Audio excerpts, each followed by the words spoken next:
지금 오키나와가 대혼란에 빠졌습니다. 일본이 그동안 그토록 철저히 감춰왔던 진실이 마침내 수면 위로 떠올랐기 때문인데요. 사건의 시작은 중국과 일본 간의 국가 분쟁을 명분으로 오키나와 전역을 뒤흔든 대규모 시위였습니다. 그 긴박한 시위 현장 한가운데서 한 일본인 여성이 갑작스럽게 쓰러지고 마는데요. 급히 병원으로 옮겨졌지만 일본 최고 병원에서 내려진 결론은 너무도 냉정했습니다. 수술을 해도 가망이 없습니다.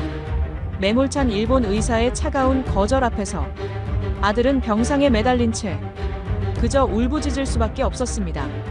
그런데 바로 그 순간 한 일본 의료진이 조심스럽게 입을 열었습니다. 한국이라면 가능할 겁니다. 그리고 한국에서 피검사 결과 한국 의료진의 얼굴이 순간 굳어집니다. 그 피 속에서 드러난 것은 단순한 병의 원인이 아니었습니다. 700년 전 일본이 숨겨온 진실. 그리고 그 진실은 지금 한 생명뿐 아니라 일본과 한국의 역사까지 바꾸기 시작하는데요. 도대체 한국 의료진은 무엇을 발견한 걸까요? 지금부터 그 충격적인 이야기를 시작합니다. 구독과 좋아요는 영상 제작에 아주 큰 힘이 됩니다. 언제나 한국을 사랑하시는 시청자분들과 함께하는 감동 챌린지가 되겠습니다. 댓글로 어디서 듣고 계신지 알려주세요. 우리는 언제나 하나입니다. 저는 아라가키 켄, 56살입니다. 오키나와에서 태어나 평생을 그곳에서 살았습니다. 사람들은 저를 독립운동가라고 부르지만 저는 그저 제 고향이 스스로 목소리를 낼 수 있기를 바랐을 뿐입니다. 미군 기지 반대 시위, 류큐 언어 보존 운동, 정체성 회복 캠페인, 그런 일들을 하며 살아왔습니다. 하지만 이 모든 것보다 중요한 존재가 있었습니다. 바로 제 어머니, 아라가키 미에코였습니다. 82살의 어머니는 평생 조용히 사셨습니다. 시위 현장에 나가는 저를 말리지도 응원하지도 않으셨습니다.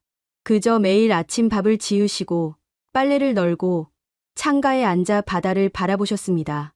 어머니에게 오키나와는 투쟁의 땅이 아니라 그냥 사는 곳이었습니다. 그런 어머니가 쓰러진 건 지난해 12월이었습니다. 쿠텐마 기지 앞 시위에 처음으로 함께 나가신 날이었습니다. 켄, 오늘은 엄마도 같이 가야겠다고 하시던 그 목소리가 아직도 귓가에 맴돕니다. 어머니는 평생 정치적 발언을 하지 않으셨는데 그날따라 손주들 이야기를 하시며 눈시울을 붉히셨습니다. 이 아이들이 커서도 전투기 소리를 들으며 살아야 하나 하시던 그 말씀이 마지막이었습니다. 오후 3시쯤이었을까요? 구호를 외치던 어머니가 갑자기 비틀거리셨습니다. 저는 황급히 어머니를 붙잡았습니다. 어머니 몸이 제 팔 안에서 축 늘어지는 걸 느꼈을 때 심장이 멎는 줄 알았습니다. 어머니, 어머니, 아무리 불러도 대답이 없었습니다. 눈꺼풀이 파르르 떨리고 입술이 새파랗게 질려 있었습니다. 구급차가 도착하기까지 10분이 걸렸습니다. 그 10분이 평생 겪은 어떤 시간보다 길었습니다. 저는 어머니 손을 꽉 쥐고 있었습니다. 식어가는 손끝을 느끼며 이게 마지막일지도 모른다는 생각이 머릿속을 가득 채웠습니다. 주변 사람들이 저를 위로했지만 아무 말도 들리지 않았습니다. 그저 어머니 가슴이 아주 미세하게 오르내리는 것만 확인하고 또 확인했습니다. 나하 시내 대학병원 응급실로 실려갔습니다. 의사들이 분주하게 움직였습니다. CT 촬영, MRI 검사, 각종 혈액 검사가 이어졌습니다. 저는 대기실 플라스틱 의자에 앉아 손톱을 뜯었습니다. 손가락 끝에서 피가 났지만 아프지 않았습니다. 시계 초침 소리만 귀에 박혔습니다. 똑, 똑, 똑. 매 초가 어머니 생명을 깎아내는 것 같았습니다. 서너 시간쯤 지났을까요? 담당 의사가 나왔습니다. 40대 중반쯤 되어 보이는 남자 의사였습니다. 표정이 굳어 있었습니다. 저는 벌떡 일어났습니다. 의사는 잠시 말을 아끼더니 천천히 입을 열었습니다. 복합 뇌혈관 기형입니다. 동맥류와 정맥 기형이 동시에 진행된 매우 드문 케이스입니다. 저는 그 말이 무슨 뜻인지 정확히 이해하지 못했습니다. 그저 드물다는 단어만 머릿속에 맴돌았습니다. 의사는 계속 설명했습니다. 파열 위험이 매우 높습니다. 언제 재출혈이 일어날지 예측할 수 없습니다. 지금 상태라면 한두 달 안에 의사는 말을 끝까지 잇지 못했습니다. 수술은 안 되나요? 제가 물었습니다. 목소리가 떨렸습니다. 의사는 고개를 저었습니다. 저희 병원에서는 시도하기 어렵습니다. 일본 내 다른 대학병원들도 마찬가지일 겁니다. 이 정도 복잡도의 수술은 성공률이 10%도 안 됩니다. 실패하면 즉시 뇌사 상태로 갈 수 있습니다. 저는 그 자리에 선 채로 얼어붙었습니다. 성공률 10%. 그럼 90%는 실패라는 뜻이었습니다. 어머니를 그냥 보내야 한다는 뜻이었습니다.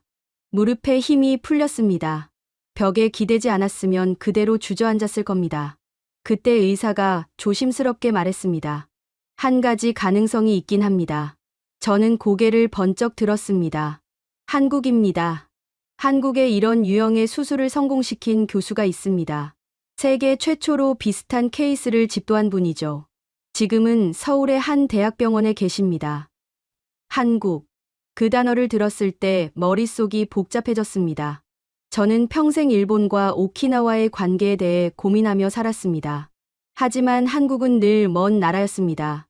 역사책에서나 보던, 때로는 뉴스에서 정치적 갈등으로 등장하는 나라였습니다. 제가 직접 가본 적도, 깊이 생각해 본 적도 없었습니다. 하지만 선택지는 없었습니다. 일본에서는 안 된다고 했습니다. 미국도 너무 멀었고, 어머니 상태가 장시간 비행을 견딜 수 있을지 확신할 수 없었습니다. 한국은 비행기로 2시간 반이었습니다. 그나마 가능성이 있는 유일한 곳이었습니다. 저는 그날 밤 병실에서 어머니 침대 옆에 앉아 있었습니다. 어머니는 산소 마스크를 쓰고 누워 계셨습니다. 희미하게 숨을 쉬고 계셨습니다. 저는 어머니 손을 잡았습니다.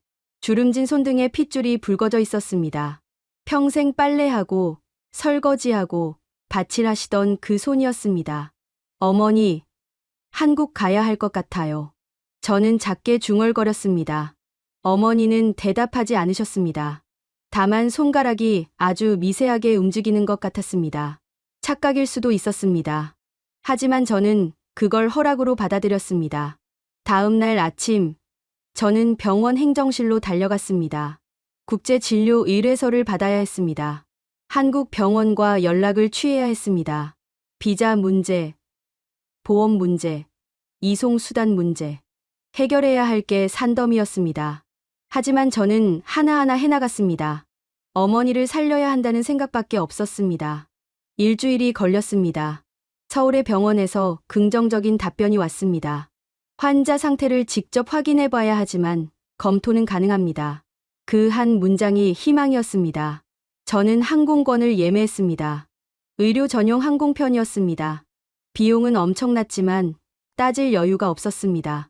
출발 전날 밤, 저는 오랜만에 어머니 방에 들어갔습니다. 어머니가 평생 주무시던 다다미 방이었습니다. 이불장 옆에 낡은 나무 상자가 있었습니다. 어머니가 소중히 간직하시던 물건들이 담긴 상자였습니다. 저는 뚜껑을 열었습니다. 오래된 사진 몇 장이 있었습니다. 흑백 사진이었습니다. 어머니 어릴 적 모습, 아버지와 결혼식 사진, 제가 갓난아기였을 때 사진. 그 밑에 작은 천 주머니가 하나 있었습니다. 저는 조심스럽게 주머니를 꺼냈습니다. 안에 낡은 나무 빗 하나가 들어 있었습니다. 육휴 전통 빗이었습니다.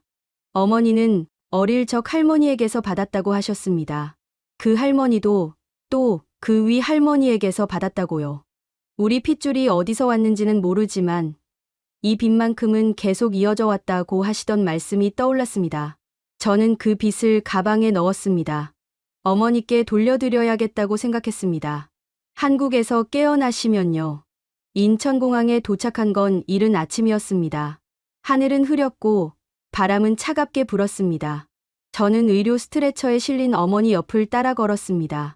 공항 직원들이 신속하게 움직였습니다. 특별 통로로 안내받았고 입국 심사도 빠르게 진행되었습니다. 모든 게 낯설었습니다. 구급차가 대기하고 있었습니다. 저는 어머니와 함께 뒷좌석에 탔습니다. 차가 출발하자 창밖으로 서울 풍경이 스쳐 지나갔습니다. 높은 건물들, 넓은 도로, 빠르게 움직이는 사람들. 오키나와와는 완전히 다른 도시였습니다. 저는 어머니 손을 꽉 잡았습니다. 어머니는 여전히 의식이 없으셨습니다. 다만 숨을 쉬고 계셨습니다. 그것만으로도 감사했습니다. 병원에 도착했을 때는 오전 10시쯤이었습니다. 서울 강남의 한 대학병원이었습니다. 로비는 사람들로 붐볐습니다. 안내 데스크 직원이 저를 보더니 곧바로 휠체어를 가져왔습니다. 응급실로 먼저 모시겠습니다. 하는 목소리가 또렷했습니다. 저는 고개를 끄덕였습니다. 응급실은 복잡했지만 정돈되어 있었습니다. 간호사 둘이 어머니를 침대로 옮겼습니다. 동작이 빨랐지만 조심스러웠습니다. 산소포화도 측정기를 손가락에 끼우고 혈압계를 팔에 감고 심전도 패드를 가슴에 붙였습니다. 기계음이 규칙적으로 울렸습니다. 삑, 삑, 삑. 그 소리가 어머니가 살아계시다는 증거였습니다. 1시간쯤 지났을까요? 의사 한 분이 들어왔습니다. 50대 초반으로 보였습니다. 흰 가운을 입고 안경을 쓰고 계셨습니다. 이름표에는 신경외과 이정훈 교수라고 적혀 있었습니다. 바로 일본 병원에서 언급했던 그분이었습니다. 이정훈 교수는 어머니 차트를 꼼꼼히 살펴보셨습니다. 일본에서 보내온 CT 영상을 모니터에 띄웠습니다. 한참을 들여다보시더니 고개를 천천히 끄덕이셨습니다. 일단 다시 검사해봐야겠습니다. 일본 자료만으로는 부족합니다. 저는 놀랐습니다. 일본 대학병원에서 이미 정밀 검사를 다 했다고 생각했거든요. 이 교수는 제 표정을 보시더니 차분히 말씀하셨습니다. 환자분 상태가 매우 복잡합니다. 혈관 구조를 3차원으로 재구성해야 하고 유전자 검사도 필요합니다. 수술 가능성을 판단하려면 더 많은 정보가 있어야 합니다. 그날 오후부터 검사가 시작되었습니다. 고해상도 MRI, 뇌혈관 조영술, 정밀 혈액 검사. 일본에서 했던 것보다 훨씬 더 세밀한 검사들이었습니다. 저는 대기실에서 기다렸습니다. 플라스틱 컵에 담긴 물을 마셨습니다. 목이 말랐지만 물맛은 느껴지지 않았습니다. 이틀이 지났습니다. 검사 결과를 종합하는 시간이었다고 했습니다. 저는 병원 근처 작은 여관에 묵었습니다. 잠은 거의 오지 않았습니다. 천장을 바라보며 누워있으면 어머니 얼굴이 계속 떠올랐습니다. 젊었을 때 어머니, 웃고 계시던 어머니, 제 손을 잡고 학교에 데려다 주시던 어머니. 사흘째 되는 날 병원에서 연락이 왔습니다. 보호자분, 오늘 오후 3시에 상담 있습니다. 저는 2시 반에 병원에 도착했습니다. 상담실 앞 복도에서 서성였습니다. 손바닥에 땀이 났습니다. 시계를 자꾸 확인했습니다. 3시 정각, 상담실 문이 열렸습니다. 이정훈 교수가 나와 저를 안으로 안내했습니다. 책상 위에 두꺼운 파일이 놓여 있었습니다. 검사 결과 자료였습니다. 교수는 의자에 앉으라고 권하셨습니다. 저는 조심스럽게 앉았습니다. 이 교수는 모니터를 켰습니다. 화면에 어머니 뇌혈관 구조가 3차원으로 나타났습니다. 빨간색과 파란색 선들이 복잡하게 얽혀 있었습니다. 여기 보시면 동맥류가 2군데 있습니다. 그리고 이쪽에 정맥 기형이 있습니다. 일본 병원 진단이 맞습니다. 교수가 화면을 확대했습니다. 문제는 이 혈관들의 위치입니다. 뇌관 바로 옆입니다. 조금만 실수해도 호흡 중추를 건드릴 수 있습니다. 그리고 이 혈관벽 두께를 보세요. 보통보다 얇습니다. 언제 터져도 이상하지 않습니다. 저는 숨을 삼켰습니다. 목구멍이 따갑했습니다. 그럼 수술이 불가능한 건가요? 이 교수는 잠시 침묵했습니다. 그러더니 다른 화면을 띄웠습니다. 유전자 검사 결과입니다. 여기서 특이한 점이 발견되었습니다. 화면에는 복잡한 표와 그래프가 나타났습니다. 저는 그게 뭘 의미하는지 전혀 알 수 없었습니다. 교수가 천천히 설명하기 시작했습니다. 환자분 혈액에서 매우 드문 유전자 마커가 검출되었습니다. HLA 타입이 일반적인 일본인이나 오키나와인과 다릅니다. 그게 무슨 뜻인가요? 제가 물었습니다. 교수는 잠시 뜸을 들이시더니 조심스럽게 질문하셨습니다. 혹시 환자분 가게가 오키나와 류큐 쪽 맞으시죠? 그것도 꽤 오래된 가문이신가요? 저는 고개를 끄덕였습니다. 어머니 집안은 대대로 오키나와에서 살았습니다. 몇 대째인지는 정확히 모르지만 할머니 말씀으로는 아주 오래됐다고. 교수는 고개를 끄덕이셨습니다. 그렇다면 설명이 됩니다. 교수가 다른 자료를 꺼냈습니다. 이 유전자 마커는 동아시아에서도 극히 드뭅니다. 전체 인구의 0.01%도 안 됩니다. 그런데 흥미로운 건 이 마커가 과거 한반도 남부 해안 지역 사람들에게서 발견된다는 겁니다. 저는 어리둥절했습니다. 한반도요? 네. 정확히는 13세기 후반 고려시대 무인 집단의 유전자 샘플과 거의 일치합니다. 교수가 설명을 이어갔습니다. 당시 삼별초라는 군사 조직이 있었습니다. 몽골에 저항하다가 제주도로 그리고 일부는 더 남쪽으로 이동했다는 기록이 있습니다. 정확한 경로는 밝혀지지 않았지만 유전학적으로는 그 흔적이 남아 있습니다. 저는 멍하니 앉아 있었습니다. 삼별초. 역사 시간에 들어본 적 있는 이름이었습니다. 하지만 그게 어머니와 무슨 관계가 있다는 건지 이해가 안 됐습니다. 교수가 계속 말씀하셨습니다. 이게 왜 중요하냐면 이 유전형을 가진 사람들은 혈관벽 구조가 독특합니다. 일반인보다 취약하지만 동시에 재생 능력이 뛰어납니다. 수술 후 회복 과정에서 이 특성이 큰 변수가 됩니다. 그럼 수술이 가능하다는 건가요? 저는 떨리는 목소리로 물었습니다. 교수는 신중하게 대답하셨습니다. 쉽지 않습니다. 하지만 이 유전 정보 덕분에 수술 계획을 더 정밀하게 세울 수 있습니다. 어느 혈관을 먼저 처리해야 하는지, 어느 정도 압력을 견딜 수 있는지 예측 가능한 범위가 넓어졌습니다. 저는 가슴이 두근거렸습니다. 희망이 보이는 것 같았습니다. 하지만 동시에 혼란스러웠습니다. 어머니가 한국과 연결되어 있다니. 700년 전 이야기가 지금 어머니 목숨과 관련되어 있다니. 교수는 자리에서 일어나 창밖을 바라보셨습니다. 의학은 단순히 병만 보지 않습니다. 사람을 봅니다. 그 사람이 어디서 왔는지, 어떤 삶을 살았는지도 치료에 영향을 미칩니다. 교수가 저를 돌아보셨습니다. 환자분의 몸은 역사를 품고 있습니다. 우리가 교과서에서만 보던 이야기를 살아서 증명하고 있습니다. 저는 할 말을 잃었습니다. 목이 메었습니다. 어머니는 평생 조용히 사셨습니다. 자신이 누구인지, 어디서 왔는지 깊이 생각하지 않으셨습니다. 그저 하루하루 성실하게 사셨습니다. 그런 어머니가 이렇게 오래된 이야기를 몸에 지니고 계셨다니. 상담이 끝나고 저는 병실로 갔습니다. 어머니는 여전히 누워 계셨습니다. 산소 마스크 너머로 희미하게 숨소리가 들렸습니다. 저는 어머니 침대 옆에 앉았습니다. 어머니 손을 잡았습니다. 손등의 핏줄을 가만히 바라봤습니다. 어머니. 저는 작게 속삭였습니다. 어머니는 700년 전 바다를 건넌 사람들의 후손이래요. 한국에서 온 사람들이요.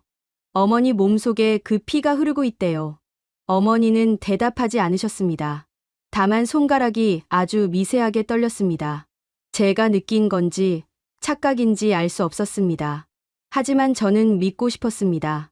어머니가 들으셨다고, 어머니도 알고 계신다고. 창밖으로 서울 하늘이 보였습니다. 구름이 천천히 움직이고 있었습니다. 저는 문득 깨달았습니다. 어머니가 한국으로 온 건 단순한 치료 여행이 아니었습니다. 이건 귀환이었습니다. 700년 만에 돌아온 것이었습니다. 저는 가방에서 어머니의 낡은 나무빗을 꺼냈습니다. 대대로 내려온 육효 전통빗이었습니다. 그 빗을 어머니 손에 쥐어드렸습니다. 어머니, 우리 이제 집에 온 거예요. 제가 말했습니다. 정말로 집에 온 거예요. 수술 날짜가 잡혔습니다. 2주 후였습니다. 이정훈 교수는 그 시간 동안 어머니 상태를 안정화시키고 수술팀을 꾸리겠다고 하셨습니다. 저는 처음으로 안도의 한숨을 쉬었습니다.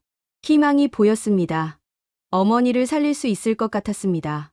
하지만 그 희망은 오래가지 못했습니다. 나흘째 되는 날 아침이었습니다. 저는 여관에서 병원으로 가려던 참이었습니다. 휴대전화가 울렸습니다. 일본 번호였습니다. 나하 병원 행정실에서 걸려온 전화였습니다. 아라가키 씨, 한국치료건에 대해 말씀드릴 게 있습니다. 목소리가 딱딱했습니다. 환자분이 현재 받고 계신 치료는 일본 의료보험 적용 대상이 아닙니다. 비공식 해외 치료로 분류됩니다. 저는 멈춰섰습니다. 그게 무슨 말씀이신가요? 일본에서는 치료가 불가능하다고 했잖아요. 그렇습니다. 하지만 절차상 문제가 있습니다. 공식적인 해외 치료 승인을 받으셨어야 했습니다. 지금은 개인 자격으로 출국하신 상태입니다. 따라서 귀국 후 어떤 의료비 지원도 받으실 수 없습니다. 전화를 끊고 나서 저는 한참을 서 있었습니다. 거리의 소음이 멀게 들렸습니다. 의료비 지원을 못 받는다는 건 알고 있었습니다. 처음부터 각오했던 일이었습니다. 하지만 뭔가 석연치 않았습니다. 왜 지금 이 전화를 한 걸까요? 병원에 도착해서 이 교수께 이 사실을 말씀드렸습니다. 교수는 잠시 생각하시더니 말씀하셨습니다. 예상했던 일입니다. 일본 의료계가 움직이기 시작한 것 같습니다. 무슨 뜻인가요? 환자분 케이스가 일본에서 화제가 됐습니다. 일본 내에서 치료가 불가능하다고 판단한 환자가 한국에서 수술받게 됐다는 사실이요. 일본 의료계 입장에서는 자존심이 상하는 일입니다. 저는 어이가 없었습니다. 자존심이요? 사람 목숨이 달린 문제인데요. 교수는 쓴웃음을 지으셨습니다. 의료도 정치입니다. 특히 국가 간 문제가 얽히면 더 그렇습니다. 조심하셔야 합니다. 그날 오후 또 전화가 왔습니다. 이번엔 일본 후생 노동성이었습니다. 담당자는 차갑게 말했습니다. 아라가키 씨, 현재 체류 비자 문제가 있습니다. 관광 비자로 입국하셨는데 장기 치료는 의료 비자가 필요합니다. 연장 신청을 하셔야 합니다. 지금 신청하면 안 되나요? 서류 심사에 적어도 4주는 걸립니다. 그전에는 수술을 진행할 수 없습니다. 전화를 끊자마자 저는 병원 행정실로 달려갔습니다. 직원분이 친절하게 설명해 주셨습니다. 보호자님, 의료 비자 발급은 저희가 도와드릴 수 있습니다. 초청장을 발급해 드리겠습니다. 하지만 일본 대사관 승인이 필요합니다. 얼마나 걸리나요? 보통은 일주일 정도인데. 직원이 난처한 표정을 지었습니다. 최근 들어 심사가 까다로워졌습니다. 특히 의료 관련 거는 더 그렇습니다. 저는 그날부터 서류와 씨름했습니다. 진단서, 치료 계획서, 입원 확인서, 비용 증빙 서류. 필요한 서류를 준비해서 일본 대사관에 제출했습니다. 답변이 오기까지 열흘이 걸렸습니다. 추가 서류가 필요합니다. 대사관 담당자가 말했습니다. 일본 의료기관에 소견서가 있어야 합니다. 왜 일본에서 치료가 불가능한지 공식 확인이 필요합니다. 저는 나하 병원에 연락했습니다. 담당 의사는 난처해했습니다. 아라가키 씨, 그 서류를 발급하면 저희 병원이 무능력하다고 인정하는 꼴입니다. 병원 입장에서는 곤란합니다. 그럼 어떡하라는 겁니까? 저는 목소리를 높였습니다. 제 어머니는 지금 죽어가고 있습니다. 전화기 너머로 침묵이 흘렀습니다. 죄송합니다. 제가 할 수 있는 게 없습니다. 저는 전화기를 내려놓고 주저앉았습니다. 병원 복도 벤치였습니다. 지나가는 사람들이 저를 흘끗 쳐다봤지만 신경 쓸 여력이 없었습니다. 머릿속이 하얘졌습니다. 그 사이 어머니 상태는 조금씩 나빠지고 있었습니다. 뇌압이 올라갔습니다. 의식 수준이 떨어졌습니다. 이 교수는 걱정스러운 표정으로 말씀하셨습니다. 빨리 수술해야 합니다. 더 늦으면 기회를 놓칠 수 있습니다. 하지만 비자 문제는 해결되지 않았습니다. 일본 대사관은 계속 추가 서류를 요구했습니다. 한 가지를 제출하면 또 다른 걸 요구했습니다. 마치 일부러 시간을 끄는 것 같았습니다. 2주가 지났습니다. 예정된 수술 날짜가 다가왔지만 비자는 나오지 않았습니다. 수술은 연기됐습니다. 저는 매일 대사관에 전화했습니다. 언제쯤 나올 수 있나요? 담당자는 똑같은 대답만 했습니다. 심사 중입니다. 어느 날 밤, 저는 병실에 혼자 남아 있었습니다. 어머니는 깊은 잠에 빠져 계셨습니다. 인공호흡기 소리가 규칙적으로 들렸습니다. 쉬익, 쉬익, 쉬익. 저는 창밖을 바라봤습니다. 서울 야경이 펼쳐져 있었습니다. 수많은 불빛들이 반짝였습니다. 저는 중얼거렸습니다. 어머니는 평생 조용히 사셨어요. 아무한테도 피해주지 않으셨어요. 그저 성실하게 사셨을 뿐이에요. 그런데 왜 이렇게 힘들어야 합니까? 왜 마지막 순간까지도 선택받지 못합니까? 제 목소리가 떨렸습니다. 눈물이 흘렀습니다. 저는 어머니 손을 잡았습니다. 차가운 손이었습니다. 예전보다 더 차가웠습니다. 생기가 빠져나가고 있었습니다. 다음 날 아침, 간호사가 황급히 들어왔습니다. 보호자님, 환자분 상태가 급격히 나빠지고 있습니다. 저는 벌떡 일어났습니다. 모니터 수치들이 불안정하게 흔들리고 있었습니다. 심박수가 올라갔다 내려갔다 했습니다. 혈압이 떨어지고 있었습니다. 의료진이 몰려왔습니다. 이 교수도 달려오셨습니다. 신속하게 응급처치가 시작됐습니다. 약물 투여, 산소 공급량 증가, 각종 모니터링. 저는 복도로 나가라는 지시를 받았습니다. 문이 닫혔습니다. 저는 복도에서 기다렸습니다. 30분이 지났습니다. 1시간이 지났습니다. 문이 열리지 않았습니다. 저는 벽에 등을 기대고 주저앉았습니다. 무릎을 끌어안았습니다. 숨쉬기가 힘들었습니다. 2시간쯤 지났을까요? 문이 열렸습니다. 이 교수가 나오셨습니다. 표정이 어두웠습니다. 저는 일어섰습니다. 다리에 힘이 없었습니다. 일단 안정시켰습니다. 교수가 말씀하셨습니다. 하지만 상황이 좋지 않습니다. 뇌압이 계속 올라가고 있습니다. 동맥류가 커지고 있어요. 언제 터질지 모릅니다. 수술은? 제가 간신히 물었습니다. 비자 없이는 불가능합니다. 만약 수술 중 문제가 생기면 법적 책임 문제가 생깁니다. 병원도, 저도 감당할 수 없습니다. 저는 할 말을 잃었습니다. 그저 고개만 끄덕였습니다. 교수는 제 어깨를 가볍게 두드리고 돌아가셨습니다. 저는 다시 주저앉았습니다. 휴대전화를 꺼냈습니다. 일본 대사관 번호를 눌렀습니다. 또 전화했습니다. 담당자는 또 똑같은 말을 했습니다. 심사 중입니다. 저는 전화기를 꽉 쥐었습니다. 화면이 금방이라도 깨질 것 같았습니다. 제발요. 제가 말했습니다. 제 어머니는 시간이 없어요. 제발 도와주세요.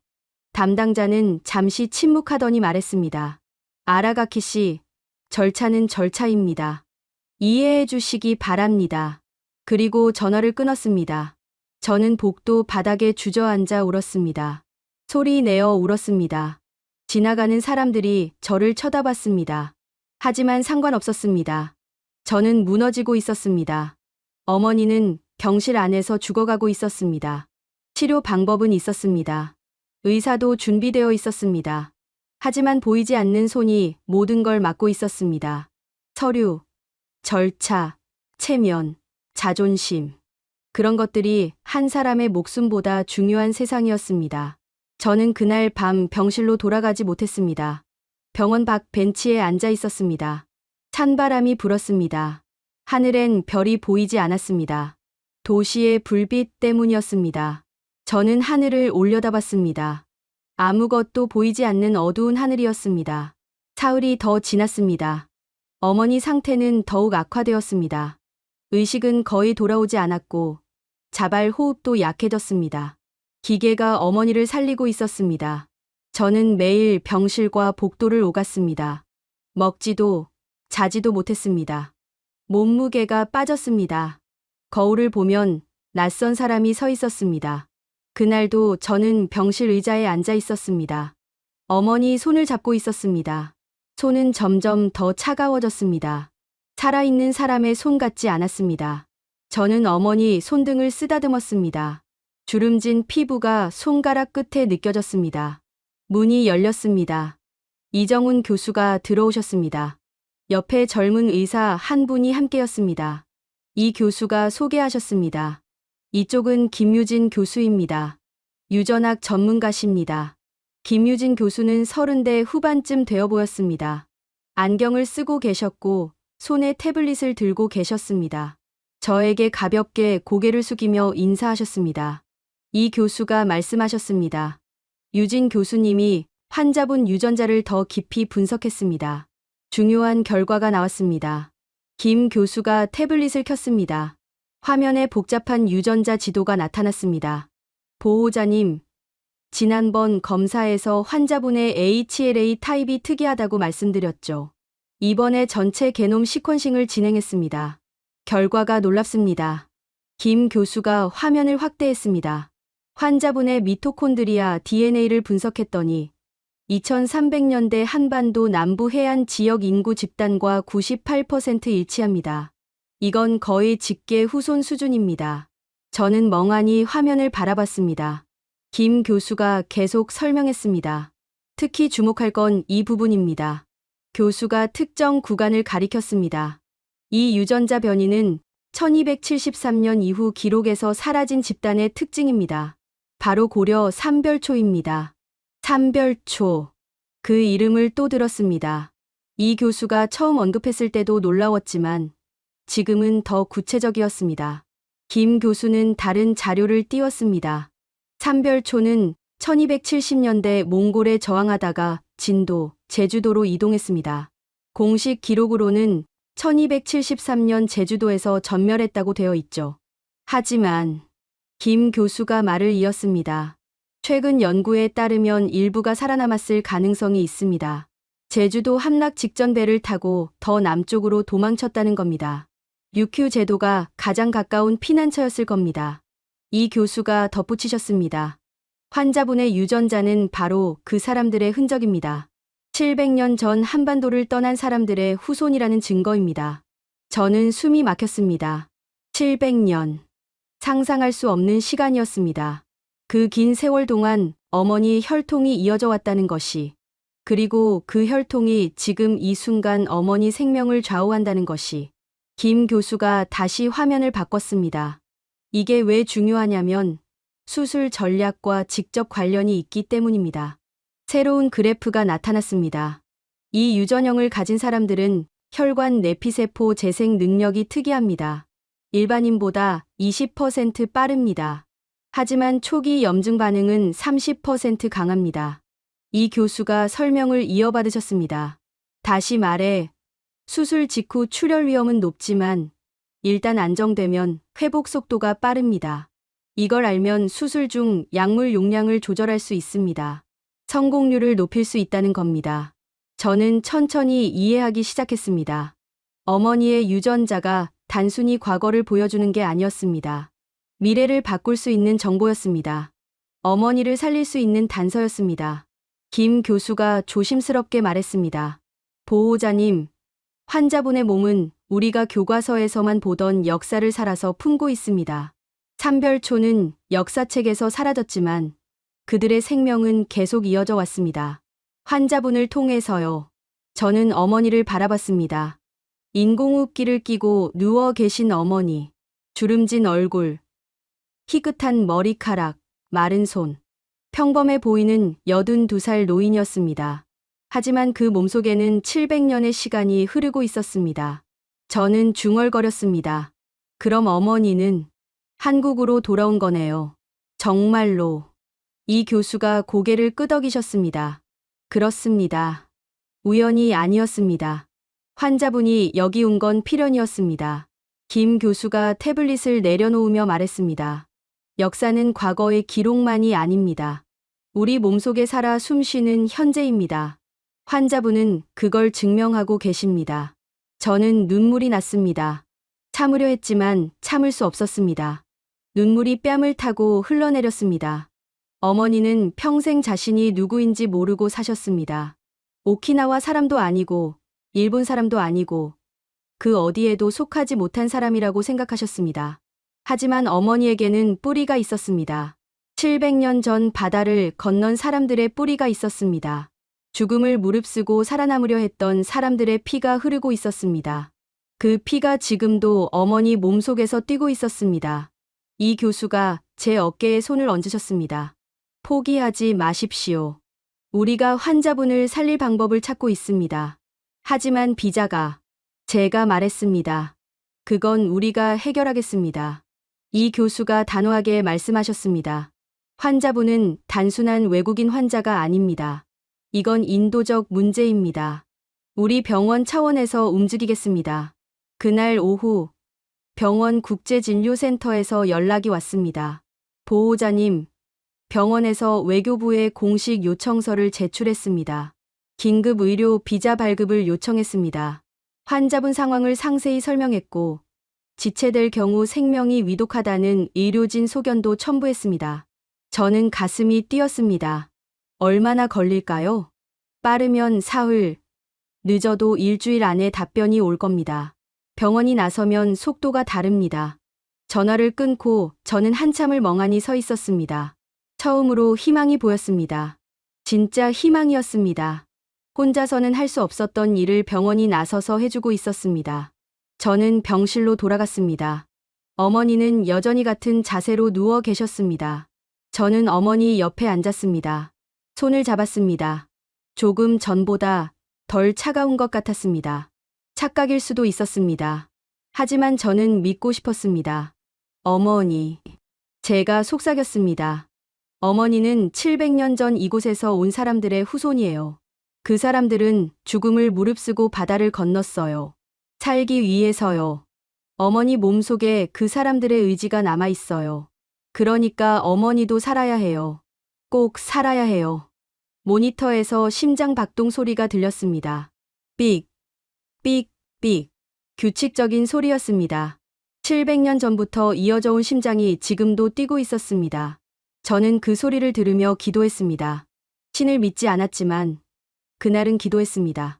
창밖으로 해가 지고 있었습니다. 서울 하늘이 주황빛으로 물들었습니다. 저는 그 하늘을 바라봤습니다. 700년 전 삼별초 사람들도 이런 하늘을 봤을까요? 배를 타고 남쪽으로 내려가며 뒤돌아보며 본 한반도의 하늘도 이랬을까요? 저는 어머니 손을 더 꽉 잡았습니다. 어머니는 혼자가 아니었습니다. 700년의 시간이 어머니와 함께 있었습니다. 그리고 지금 한국의 의료진이 어머니와 함께 있었습니다. 어머니는 돌아왔습니다. 집으로 돌아왔습니다. 비자가 나왔습니다. 병원의 공식 요청이 효과를 발휘했습니다. 외교부에서 긴급 의료 비자를 승인했고 일본 대사관도 더 이상 막을 명분이 없었습니다. 이틀 만에 모든 절차가 완료되었습니다. 수술 날짜가 다시 잡혔습니다. 사흘 후였습니다. 하지만 기쁨은 오래가지 못했습니다. 수술 전날 밤이었습니다. 저는 병실에서 어머니 곁을 지키고 있었습니다. 시간은 밤 11시쯤이었습니다. 어머니는 깊은 잠에 빠져 계셨습니다. 인공호흡기 소리만 조용히 들렸습니다. 저는 의자에 앉아 눈을 감고 있었습니다.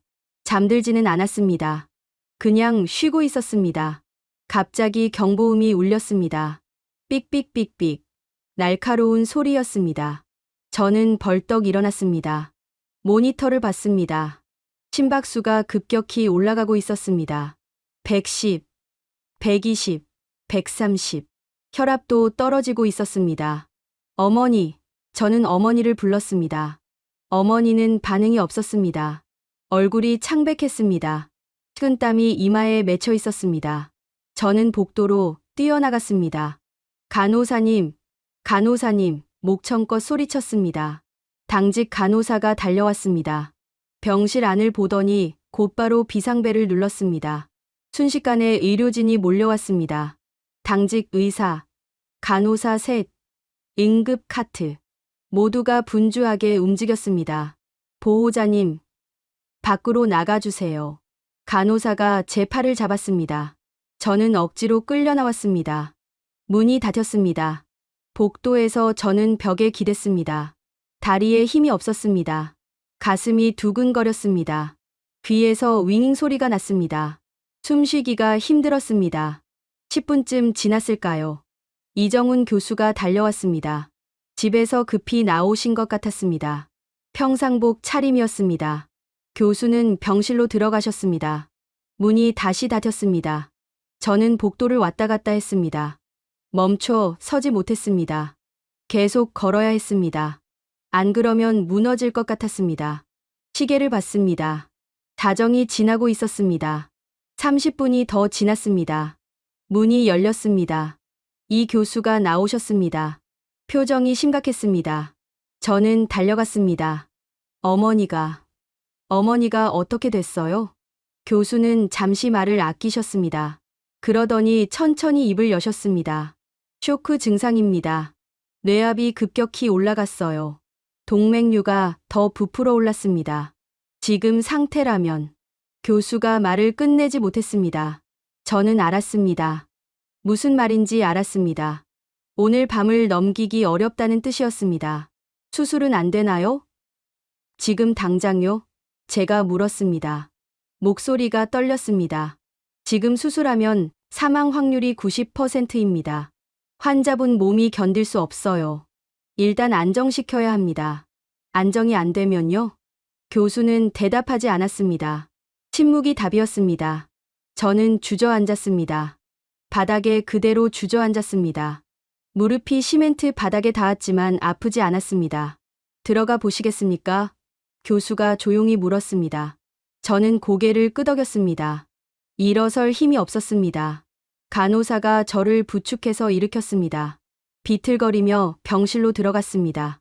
어머니는 침대에 누워 계셨습니다. 산소 마스크를 쓰고 계셨습니다. 여러 개의 선이 몸에 연결되어 있었습니다. 모니터 화면에는 불안정한 그래프가 그려지고 있었습니다. 저는 어머니 옆에 섰습니다. 손을 잡았습니다. 얼음장처럼 차가웠습니다. 손가락 끝이 파래져 있었습니다. 저는 어머니 손을 제 두 손으로 감쌌습니다. 따뜻하게 해주고 싶었습니다. 어머니. 제가 속삭였습니다. 어머니. 저예요. 켄이에요. 어머니는 대답하지 않으셨습니다. 눈꺼풀이 미세하게 떨렸습니다. 숨소리가 가빠졌습니다. 저는 계속 말했습니다. 어머니, 기억하세요? 제가 어렸을 때 어머니가 매일 아침 도시락 싸주셨잖아요. 주먹밥에 매실장아찌 넣어주셨죠. 학교 가는 길에 먹으면서 걸었어요. 그게 제일 맛있었어요. 눈물이 났습니다. 목소리가 흔들렸습니다. 어머니는 늘 제 편이었어요. 제가 시위하러 나간다고 했을 때도 다른 사람들은 다 말렸지만 어머니만은 밥 싸주셨어요. 조심하라고만 하셨죠. 어머니 눈꺼풀이 또 떨렸습니다. 저는 계속 말했습니다. 어머니, 내일 수술이에요. 내일 하면 어머니 나으실 수 있어요. 그러니까 오늘 밤만 버티세요. 제발요. 제발 버티세요. 모니터의 심박수가 흔들렸습니다. 80, 75, 70 떨어지고 있었습니다. 간호사가 다가왔습니다. 약물을 주입했습니다. 심박수가 다시 올라갔습니다. 85, 90. 저는 어머니 손을 놓지 않았습니다. 계속 잡고 있었습니다. 따뜻하게 해주려 했습니다. 하지만 손은 점점 더 차가워졌습니다. 새벽이 다가왔습니다. 창밖이 조금씩 밝아졌습니다. 저는 밤새 어머니 곁을 지켰습니다. 한숨도 자지 않았습니다. 그저 어머니 손을 잡고 숨소리를 듣고 모니터를 바라봤습니다. 새벽 5시쯤 이 교수가 다시 들어오셨습니다. 당직을 서신 건지 밤새 병원에 계셨던 것 같았습니다. 교수는 모니터를 확인하셨습니다. 어머니 맥박을 짚어보셨습니다. 눈꺼풀을 들어 동공을 확인하셨습니다. 한참을 살피시더니 교수가 말씀하셨습니다. 일단 고비는 넘긴 것 같습니다. 저는 고개를 번쩍 들었습니다. 정말요? 네. 혈압이 안정되고 있습니다. 뇌압도 조금 떨어졌어요. 하지만 아직 안심할 수 없습니다. 언제든 다시 악화될 수 있어요. 저는 숨을 내쉬었습니다. 가슴이 조금 가벼워졌습니다. 고비를 넘겼다. 오늘 밤을 넘겼다. 내일 수술할 수 있다. 교수가 제 어깨를 두드렸습니다. 조금 쉬세요. 수술은 오후 2시입니다. 그때까지 체력 회복하셔야 합니다. 저는 고개를 끄덕였습니다. 하지만 자리를 뜰 수 없었습니다. 어머니 곁을 떠날 수 없었습니다. 혹시라도 제가 없는 사이에 또 무슨 일이 생기면 어떡하나. 그 생각뿐이었습니다. 창밖으로 해가 떠올랐습니다. 서울의 아침이었습니다. 빌딩 유리창에 햇빛이 반사되어 반짝였습니다. 사람들이 출근하기 시작했습니다. 차들이 도로를 달렸습니다. 세상은 평범하게 돌아가고 있었습니다. 하지만 이 병실 안에서는 한 사람의 생명이 아슬아슬하게 버티고 있었습니다. 700년 전 바다를 건넌 사람들의 후손이 마지막 힘을 다해 살아남으려 하고 있었습니다. 저는 어머니 손을 더욱 꽉 잡았습니다. 어머니, 조금만 더요. 조금만 더 버티세요. 우리 이제 거의 다 왔어요. 오전 10시였습니다. 저는 복도 벤치에 앉아 있었습니다. 간호사가 커피를 건네줬습니다. 드세요. 기운 차리셔야죠. 저는 고맙다고 말하고 커피를 받았습니다. 뜨거웠지만 맛은 느껴지지 않았습니다. 그냥 목구멍으로 넘겼습니다. 병실 안에서는 수술 준비가 진행되고 있었습니다. 어머니를 수술실로 옮기기 전 마지막 점검이었습니다. 저는 들어갈 수 없었습니다. 밖에서 기다려야 했습니다. 그때 복도 끝에서 사람들이 걸어왔습니다. 의사 가운을 입은 사람들이었습니다. 5명이었습니다. 이정훈 교수가 앞장서고 뒤따라 4명의 의사가 걸어왔습니다. 모두 표정이 진지했습니다. 이 교수가 저를 보더니 걸음을 멈췄습니다. 아라가키 씨, 잠깐 이야기 좀 하겠습니다. 저는 일어났습니다. 교수와 다른 의사들이 저를 둘러쌌습니다. 이 교수가 한 명씩 소개했습니다. 이쪽은 김민수 교수, 마취과입니다. 박지영 교수, 신경외과 부교수입니다. 최현우 교수, 영상의학과입니다. 그리고 이미 아시는 김유진 교수, 유전학과입니다. 모두가 저에게 가볍게 고개를 숙였습니다. 저도 인사했습니다. 이 교수가 말을 이었습니다. 오늘 수술팀입니다. 모두 각 분야 최고 전문가들입니다. 김민수 교수가 말했습니다. 보호자님, 솔직히 말씀드리겠습니다. 이 수술은 매우 어렵습니다. 12시간 이상 걸릴 겁니다. 중간에 예상치 못한 출혈이 발생할 수 있고 뇌관 손상 위험도 있습니다. 박지영 교수가 이어서 말했습니다. 성공률을 정확히 말씀드리기 어렵습니다. 하지만 40%는 넘는다고 봅니다. 유전자 정보 덕분에 우리가 대비할 수 있는 게 많아졌습니다. 40%. 반도 안 되는 확률이었습니다. 하지만 처음 일본에서 들었던 10%보다는 높았습니다. 저는 그것만으로도 감사했습니다. 최현우 교수가 말했습니다. 수술 중 실시간으로 영상을 확인하겠습니다. 혈관 위치가 조금이라도 변하면 바로 알려드리겠습니다. 최대한 안전하게 진행하겠습니다. 김유진 교수가 마지막으로 말했습니다. 환자분의 유전형을 고려해서 약물 용량을 조정했습니다. 염증 반응을 억제하면서도 회복 능력을 최대화하는 방향으로요. 모든 준비는 끝났습니다. 이 교수가 저를 똑바로 바라보며 말했습니다. 아라가키 씨, 저희는 최선을 다하겠습니다. 약속드립니다. 저는 고개를 숙였습니다. 감사합니다. 정말 감사합니다. 목소리가 떨렸습니다. 더 이상 말할 수 없었습니다. 의사들이 회의실로 향했습니다. 저는 뒤따라갔습니다. 회의실 문이 열려 있었습니다. 안으로 들어가지는 않고 문 밖에서 섰습니다. 안에서 들리는 대화를 들을 수 있었습니다. 의사들이 둥글게 앉았습니다.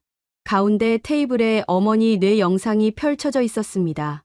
이 교수가 먼저 입을 열었습니다.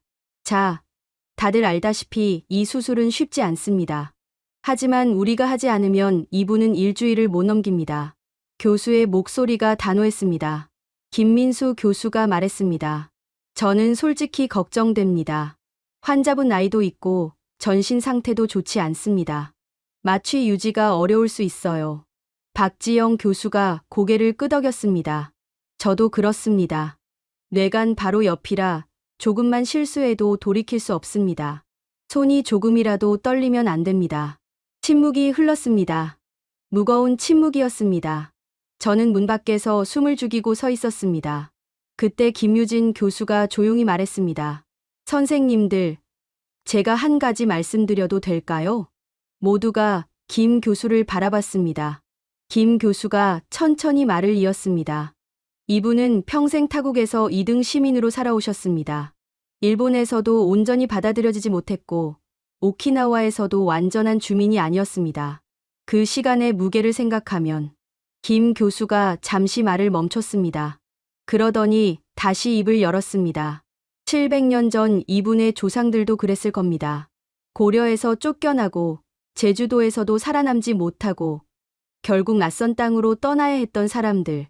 그들이 살아남은 이유는 단 하나였습니다. 살고 싶어서였습니다. 아무도 말하지 않았습니다. 모두가 김 교수의 말을 듣고 있었습니다. 이분도 마찬가지입니다. 김 교수가 계속 말했습니다. 지금 여기 누워 계신 이분도 살고 싶으실 겁니다. 우리가 그 마지막 희망입니다. 우리가 물러서면 이분은 어디에도 갈 곳이 없습니다. 이 교수가 고개를 끄덕였습니다. 유진 교수 말이 맞습니다. 최연우 교수가 말했습니다. 한국은 전쟁 이후 수많은 해외 동포를 받아들였습니다. 중국에서, 러시아에서, 일본에서 그들을 치료하고 돌봤습니다. 이분도 그 연장선에 있습니다. 박지영 교수가 천천히 고개를 끄덕였습니다. 맞습니다. 우리는 단순히 외국인 환자를 치료하는 게 아닙니다. 700년 만에 돌아온 사람을 돌보는 겁니다. 김민수 교수가 입을 열었습니다. 선생님들 말씀 듣고 보니 제 걱정이 부끄럽네요. 어렵다고, 위험하다고 물러서면 안 되죠. 이 교수가 테이블을 가볍게 두드렸습니다. 좋습니다. 그럼 결론을 내리겠습니다. 교수가 모두를 돌아보며 말했습니다. 우리는 이 사람을 반드시 살립니다. 할 수 있는 모든 걸 다합니다. 동의하십니까? 김민수 교수가 고개를 끄덕였습니다. 동의합니다. 박지영 교수가 말했습니다. 저도 동의합니다. 최연우 교수, 김유진 교수도 차례로 고개를 끄덕였습니다. 동의합니다.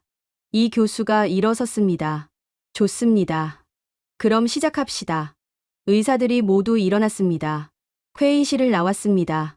저는 황급히 옆으로 비켰습니다. 의사들이 제 앞을 지나갔습니다. 이 교수가 저를 보더니 멈춰 섰습니다. 다 들으셨나요? 교수가 물었습니다. 저는 고개를 끄덕였습니다. 눈물이 났습니다. 참을 수 없었습니다. 감사합니다. 정말 감사합니다. 교수가 제 어깨를 가볍게 두드렸습니다. 기다리세요. 좋은 소식 들려드리겠습니다. 의사들이 수술실로 향했습니다. 저는 그 뒷모습을 바라봤습니다. 5명의 의사가 나란히 걸어가고 있었습니다. 모두 똑같은 흰 가운을 입고 있었습니다. 복도 끝에서 빛이 비쳤습니다. 의사들의 모습이 빛 속으로 사라졌습니다. 저는 그 자리에 한참을 서 있었습니다. 가슴이 벅찼습니다. 이 사람들은 어머니를 모릅니다. 어머니가 어떤 사람인지, 어떻게 살아왔는지 모릅니다. 하지만 어머니를 살리기 위해 최선을 다하겠다고 했습니다.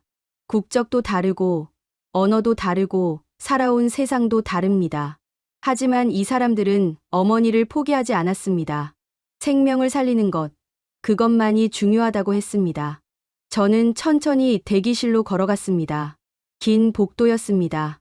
발소리가 복도에 울렸습니다. 창밖으로 서울 풍경이 보였습니다.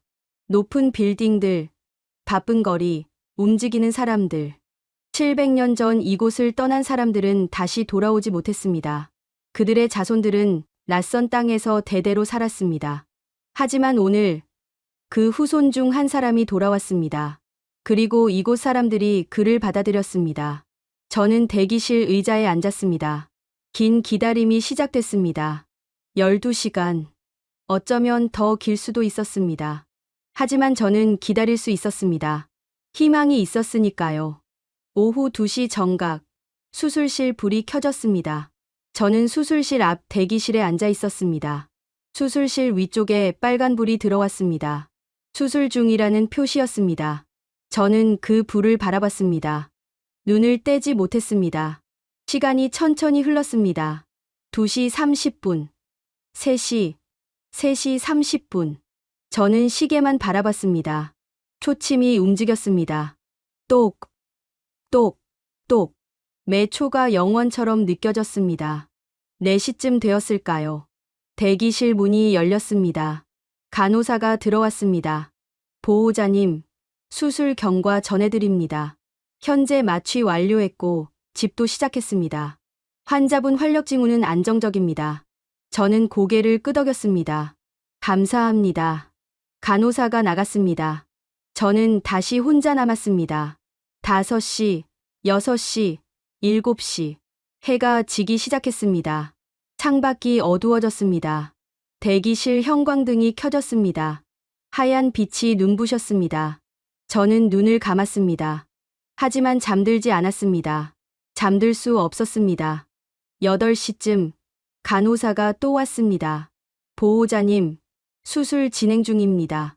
첫 번째 동맥류 처리 완료했습니다. 예상보다 순조롭습니다. 첫 번째 동맥류가 2개라고 했습니다. 하나를 끝냈다는 뜻이었습니다. 저는 조금 안도했습니다. 감사합니다. 9시, 10시, 11시. 밤이 깊어졌습니다. 대기실에는 저 혼자뿐이었습니다. 복도는 조용했습니다. 가끔 간호사가 지나갔습니다. 발소리가 복도에 울렸다가 사라졌습니다. 자정이 지났습니다. 간호사가 또 왔습니다. 이번엔 표정이 조금 굳어 있었습니다. 저는 벌떡 일어났습니다. 무슨 일이에요? 보호자님, 수술 중 출혈이 발생했습니다. 지금 지혈 중입니다. 조금 시간이 걸릴 것 같습니다. 출혈. 그 단어를 듣는 순간 가슴이 철렁했습니다. 어머니는 괜찮은 건가요? 의료진이 최선을 다하고 계십니다. 조금만 기다려주세요. 간호사가 나갔습니다. 저는 다시 앉았습니다. 손이 떨렸습니다. 무릎 위에 손을 올려놓았지만 떨림이 멈추지 않았습니다. 입술이 바짝 말랐습니다. 물을 마셨지만 목이 타는 것 같았습니다. 1시간이 지났습니다. 소식이 없었습니다. 2시간이 지났습니다. 여전히 소식이 없었습니다. 저는 자리에서 일어났습니다. 복도를 걸었습니다. 수술실 문 앞까지 갔습니다. 빨간 불은 여전히 켜져 있었습니다. 새벽 2시가 넘었습니다. 간호사가 또 나왔습니다. 보호자님, 지혈 완료했습니다. 수술 계속 진행 중입니다. 저는 깊게 숨을 들이쉬었습니다. 가슴이 조금 가벼워졌습니다. 감사합니다. 3시, 4시. 동이 트기 시작했습니다. 창밖이 회색빛으로 물들었습니다. 저는 창가에 서서 밖을 바라봤습니다. 서울의 새벽이었습니다. 아직 어두웠지만 곧 밝아질 거였습니다. 5시쯤 간호사가 왔습니다. 보호자님, 2번째 동맥류 처리 중입니다. 거의 끝나갑니다. 거의 끝. 그 말을 듣자 눈물이 났습니다. 참았던 게 터지는 것 같았습니다. 저는 고개를 돌려 눈물을 닦았습니다. 6시. 하늘이 밝아졌습니다. 해가 떠올랐습니다. 건물 사이로 햇빛이 쏟아졌습니다. 저는 그 빛을 바라봤습니다. 따뜻했습니다. 6시 30분. 수술실 문이 열렸습니다. 저는 벌떡 일어났습니다. 이정훈 교수가 나왔습니다. 마스크를 벗고 계셨습니다. 얼굴에 땀이 맺혀 있었습니다. 눈이 충혈되어 있었습니다. 저는 달려갔습니다. 교수님, 어머니가. 교수가 천천히 고개를 끄덕였습니다. 성공했습니다. 그 말을 듣는 순간 다리에 힘이 풀렸습니다. 저는 그 자리에 주저앉았습니다. 바닥에 무릎을 꿇었습니다. 울음이 터졌습니다. 소리 내어 울었습니다. 교수가 제 어깨에 손을 얹었습니다. 일어나세요. 저는 일어났습니다. 얼굴이 눈물 범벅이었습니다. 2개의 동맥류를 모두 제거했습니다. 정맥 기형도 처리했습니다. 출혈이 있었지만 잘 막았습니다. 뇌간 손상도 없습니다. 교수가 차근차근 설명했습니다. 지금은 중환자실로 옮기는 중입니다. 당분간 인공호흡기를 달고 계실 겁니다. 의식이 돌아오는 데는 며칠 걸릴 수 있습니다. 하지만 교수가 잠시 멈췄습니다. 환자분은 강하십니다. 분명 깨어나실 겁니다. 저는 고개를 끄덕였습니다. 더 이상 말할 수 없었습니다. 목이 메었습니다. 수술실 문이 다시 열렸습니다. 다른 의사들이 나왔습니다. 김민수 교수, 박지영 교수, 최연우 교수, 김유진 교수. 모두 지쳐 보였습니다. 하지만 얼굴에는 미소가 있었습니다. 김민수 교수가 말했습니다. 환자분이 정말 잘 버텨주셨어요. 마취 중에도 활력 징후가 안정적이었습니다. 박지영 교수가 말했습니다. 출혈이 있었을 때 정말 놀랐습니다. 하지만 유전자 정보 덕분에 대비할 수 있었어요. 예상했던 위치에서 일어난 출혈이었거든요. 김유진 교수가 말했습니다. 환자분의 혈관 재생 능력이 정말 특별합니다. 이미 회복이 시작되고 있어요. 700년 전 조상들의 생명력이 지금도 살아있는 겁니다. 저는 한 분 한 분께 고개를 숙였습니다. 감사합니다. 정말 감사합니다. 그 말밖에 할 수 없었습니다. 이 교수가 말했습니다. 중환자실에 들어가시면 환자분을 보실 수 있습니다. 하지만 오래 계실 수는 없어요. 잠깐만 보시고 나오셔야 합니다. 저는 고개를 끄덕였습니다. 의사들이 가셨습니다. 저는 복도에 혼자 남았습니다. 햇빛이 창문을 통해 들어왔습니다. 따뜻한 빛이었습니다. 30분쯤 지났을까요? 간호사가 왔습니다. 보호자님, 중환자실로 오세요. 저는 따라갔습니다. 중환자실 입구에서 가운을 입었습니다. 마스크를 썼습니다. 손을 소독했습니다. 문이 열렸습니다. 안으로 들어갔습니다. 여러 침대가 있었습니다. 간호사가 저를 한 침대로 안내했습니다. 거기 어머니가 누워 계셨습니다. 인공호흡기가 연결되어 있었습니다. 여러 선들이 몸에 붙어 있었습니다. 모니터가 규칙적으로 소리를 냈습니다. 삑, 삑, 삑.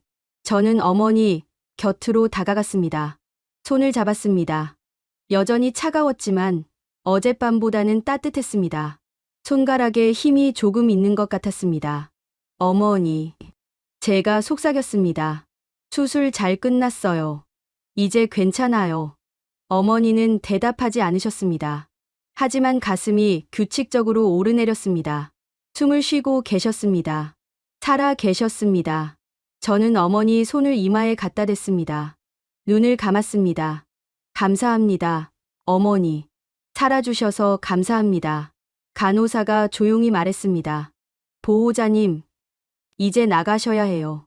저는 고개를 끄덕였습니다. 어머니 손을 조심스럽게 내려놓았습니다. 한 번 더 어머니를 바라봤습니다. 그리고 뒤돌아 나왔습니다. 중환자실 밖 복도에서 저는 벽에 기댔습니다.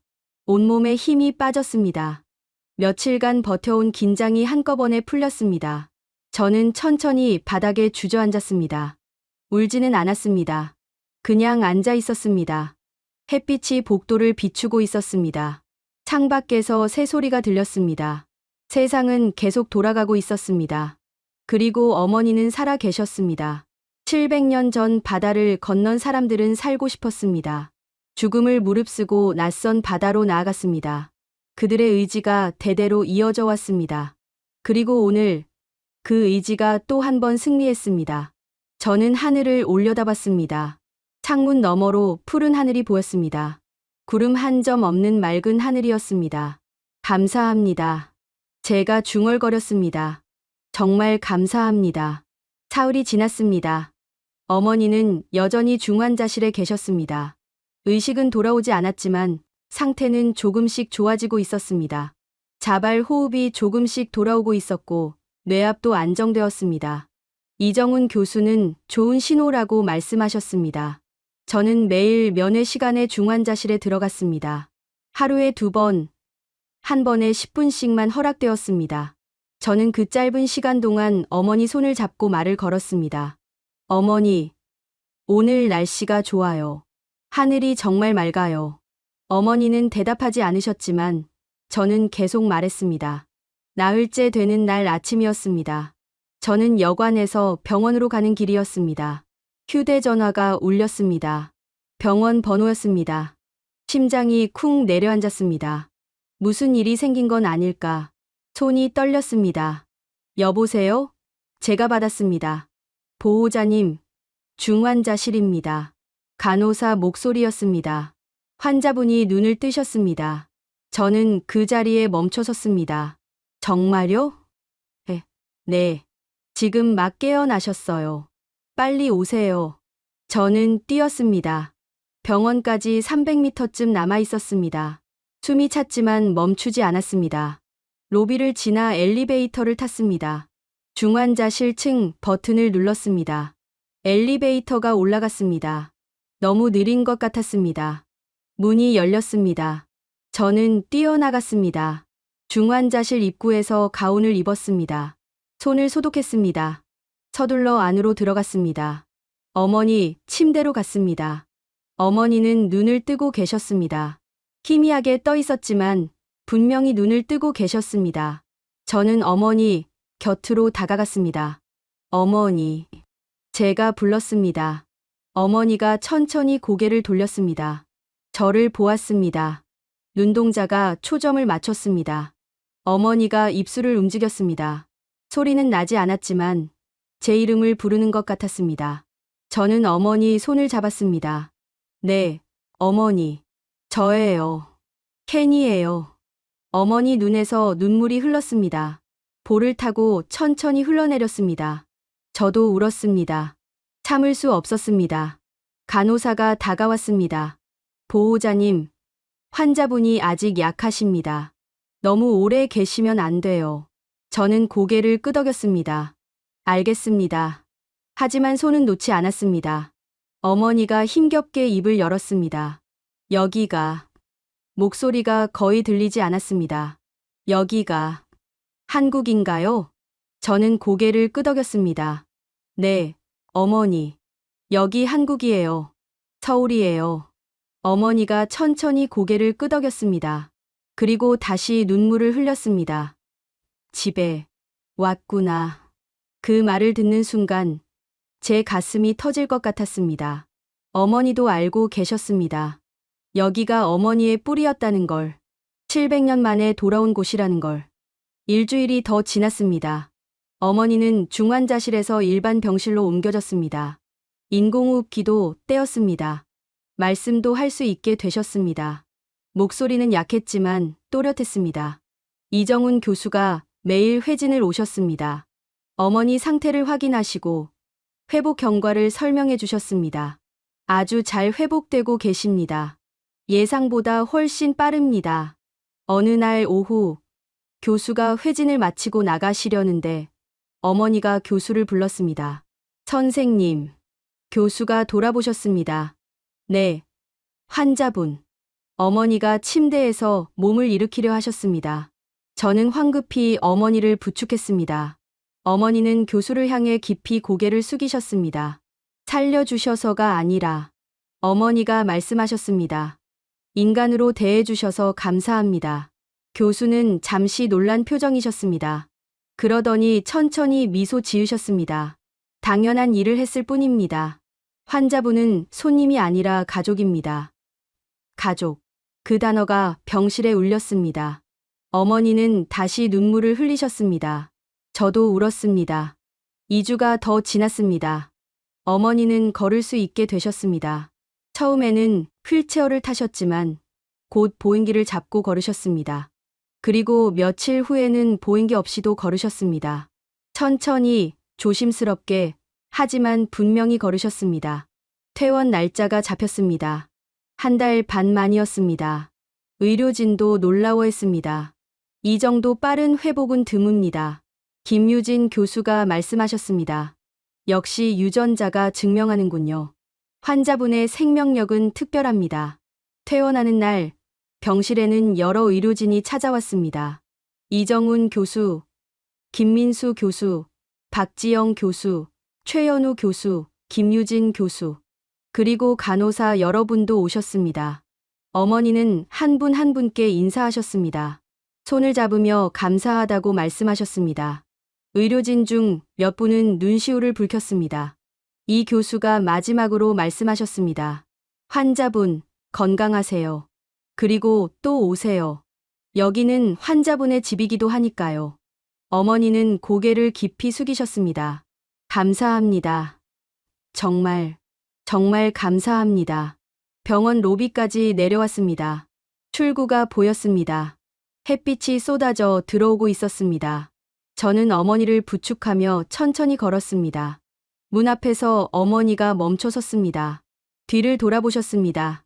병원 건물을 바라보셨습니다. 한참을 그렇게 서 계셨습니다. 어머니, 괜찮으세요? 제가 물었습니다. 어머니가 고개를 끄덕이셨습니다. 응. 그냥 잘 보고 싶어서. 어머니가 미소 지으셨습니다. 이곳이 나를 살려준 곳이잖니. 우리는 병원을 나왔습니다. 택시를 탔습니다. 공항으로 가는 길이었습니다. 차 안에서 어머니는 창밖을 바라보셨습니다. 서울 거리를 지나갔습니다. 높은 빌딩들, 넓은 도로, 바쁜 사람들. 다시 올 거예요. 어머니? 제가 물었습니다. 어머니가 고개를 끄덕이셨습니다. 그럼 꼭 다시 올 거야. 어머니가 제 손을 잡으셨습니다. 여기는 우리 집이니까. 공항에 도착했습니다. 체크인을 하고 보안 검색을 통과했습니다. 탑승 게이트 앞에서 기다렸습니다. 곧 탑승 안내 방송이 나왔습니다. 비행기에 올랐습니다.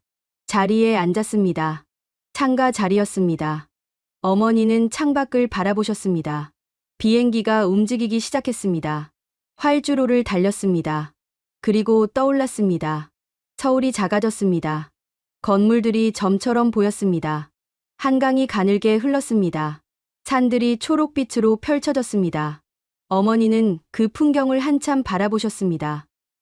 캐나. 어머니가 말씀하셨습니다. 네, 어머니. 우리는 외로운 사람들이 아니었구나. 어머니가 말씀하셨습니다. 700년 동안 혼자인 줄 알았는데 아니었어. 우리에게는 형제가 있었어. 바다 건너에.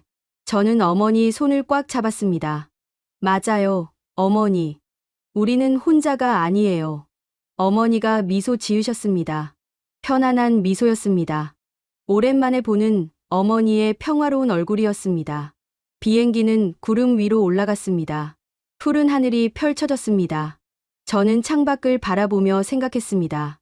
정치는 우리를 갈라놓았습니다. 역사는 우리를 떼어놓았습니다. 국경은 우리를 나눴습니다. 하지만 생명은 달랐습니다.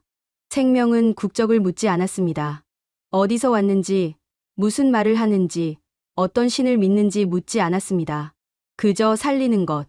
그것만이 중요했습니다. 한국 의료진은 어머니를 외국인으로 보지 않았습니다.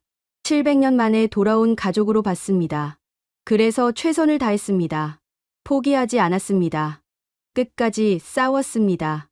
그리고 이겼습니다. 우리는 정치로 연결된 나라가 아니었습니다. 우리는 생명으로 다시 이어진 형제였습니다. 700년 전 끊겼던 피의 흐름은 한국 의료진의 손에서 다시 뛰기 시작했습니다. 저는 어머니를 바라봤습니다. 어머니는 눈을 감고 계셨습니다. 평화롭게 숨을 쉬고 계셨습니다. 가슴이 규칙적으로 오르내렸습니다. 살아있는 숨이었습니다. 그 순간 저는 깨달았습니다. 어머니를 살린 건 의술만이 아니었습니다. 그것은 연민이었고 책임이었고 형제애였습니다. 국경을 넘어선 인간의 마음이었습니다. 저는 창밖을 바라봤습니다. 구름 아래 어딘가에 한반도가 있었습니다. 그곳에는 우리를 살려준 사람들이 있었습니다. 우리가 돌아갈 집이 있었습니다. 언젠가 다시 갈 것입니다. 어머니와 함께, 그리고 말할 것입니다. 고맙다고, 형제여. 우리를 잊지 않아줘서, 우리를 받아줘서, 우리를 살려줘서. 700년의 피는 멈추지 않았습니다. 지금도 뛰고 있습니다. 어머니 가슴 속에서, 제 가슴 속에서, 그리고 한반도 어딘가에서 같은 피가 흐르고 있습니다. 우리는 형제입니다. 생명으로 이어진 형제입니다. 여러분은 언제 한국이 따뜻하다고 느끼셨나요? 국경을 넘어 생명을 살리는 일. 그것이 진정한 형제애가 아닐까요? 이 이야기가 마음에 닿으셨다면 구독과 좋아요 부탁드립니다.